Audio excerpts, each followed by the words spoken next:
Olá novamente. Uma coisa que a gente percebe é que a gente aqui está modelando um cenário de uma trincheira. Se a gente verificar aqui, a gente tem então um eixo num nível e um segundo eixo em outro nível mais elevado. Então a gente tem dois níveis Z no projeto. Ao olhar meu projeto aqui num 3D, eu verifico que todo mundo está no mesmo nível zero.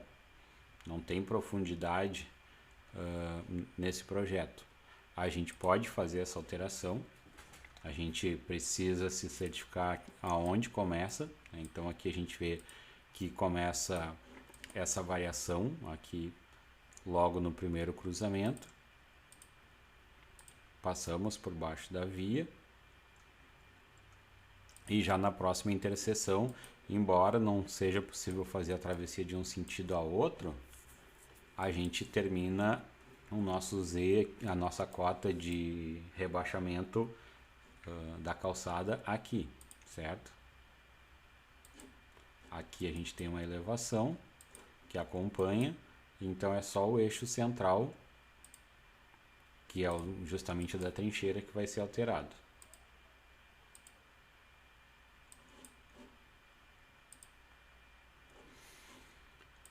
Para isso, a gente tem que ter um certo cuidado, lembrar que a gente vai fazer uma cota aqui nesse primeiro cruzamento e aqui num segundo cruzamento. Então a primeira coisa que a gente começa aqui é poder fazer um split nesses eixos, porque a gente vai editar somente nessas zonas limites aqui. Então eu vou fazer um split, vou sair do 3D.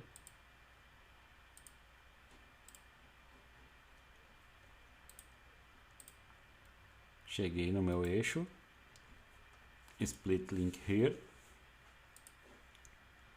split. E aí eu tenho que fazer um split em relação ao rebaixamento e um split para reproduzir a parte de um Z horizontal rebaixado. Então eu vou fazer um novo split aqui, faço um split paralelo,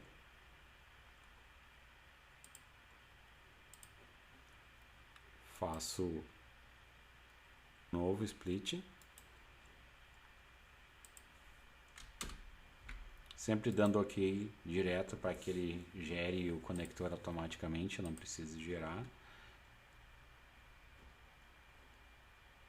E aqui, como eu tenho um conector, eu faço o split após o conector, split link,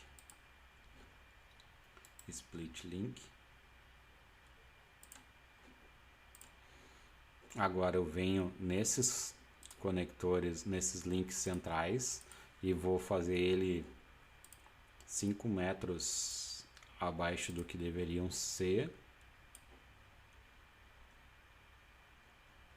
4 metros, vamos fazer com 5 metros a nível de teste. E esse também é 5 metros.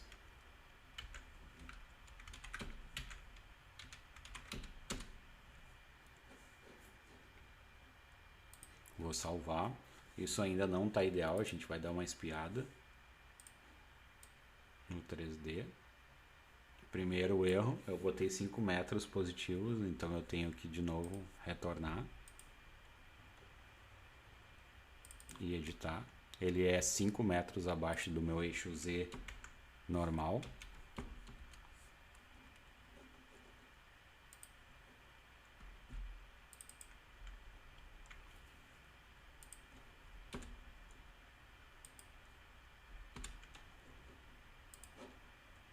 Salvo, coloco em 3D.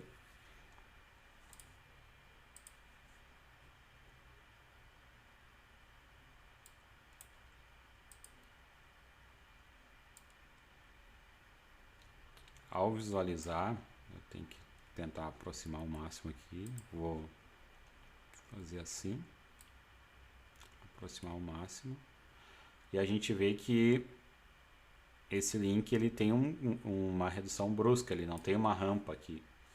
Mas eu fiz 3 seções de link. Então agora eu tenho que fazer no link vizinho esse rebaixamento. Como é que eu faço isso? Eu tenho o início e o fim desse link. Ele vai continuar com o offset em 0 e menos 5. Ele começa em 0 e termina em menos 5.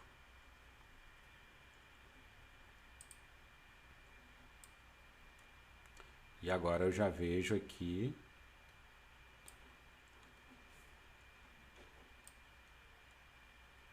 a rampa formada.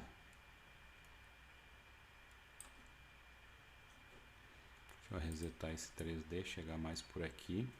Veja que ele já tem até uma cor sombreada porque ele tem esse declive. Então vou chegar por aqui.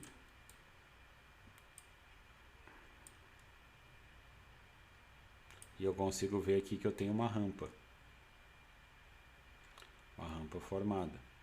Então eu consigo ver a formação da rampa e eu consigo ver pela cor no 3D. Esse aqui é o sentido oposto, ele começa em menos 5, portanto, e termina em 0. Eu tenho que sempre ter cuidado de ter atenção onde começa e onde termina em menos 5. Então eu tenho aqui as duas rampas. Eu consigo ver elas aqui, de certa forma, inclinadas, certo? E agora eu faço o mesmo processo para as rampas do outro lado. Lembrando, começo é o sentido do link. Então, esse meu próximo link, o começo é aqui e ele termina em 0. Então, ele começa em menos 5, o offset, e termina em 0. Esse começa em 0 e o final do link é menos 5. Se eu fizer novamente um 3D, eu consigo ver isso. Veja que aqui eu não tenho a coloração, porque ele está um nível abaixo.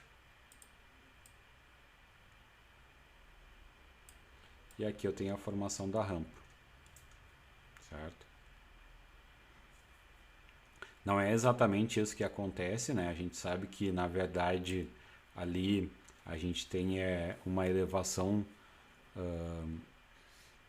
das laterais da via, né? Então a gente tem esse eixo aqui no eixo 0 e o eixo sul-norte elevados. Mas aqui a gente está fazendo dessa forma como um teste, né?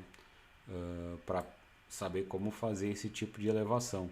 E esse tipo de elevação a gente pode fazer para vários segmentos da via.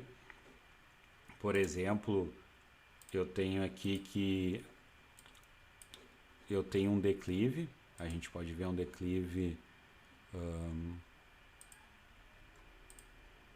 mais à frente. Se eu vier aqui nessa extremidade e verificar minha geometria, eu vejo que a minha via ela começa a ter um declive. Ó, logo após a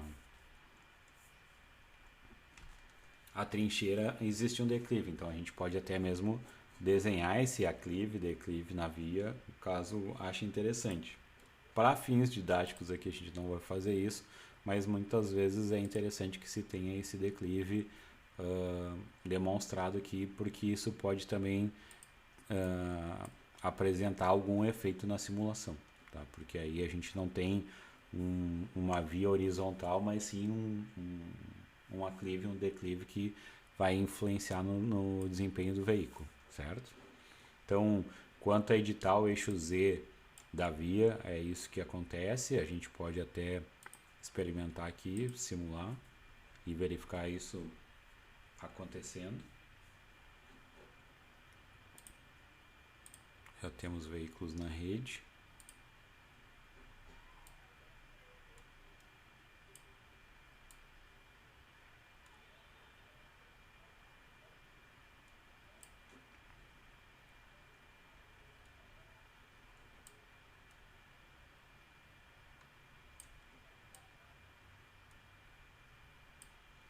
gente consegue ver como se fosse uma passagem de nível, né? Então é bastante interessante.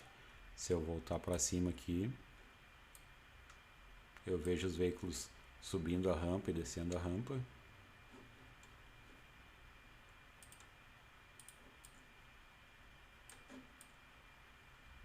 Mesma coisa aqui. E quando eu saio do 3D, eu vejo todos os veículos como se eles estivessem circulando no mesmo nível, mas o conflito entre eles é ignorado.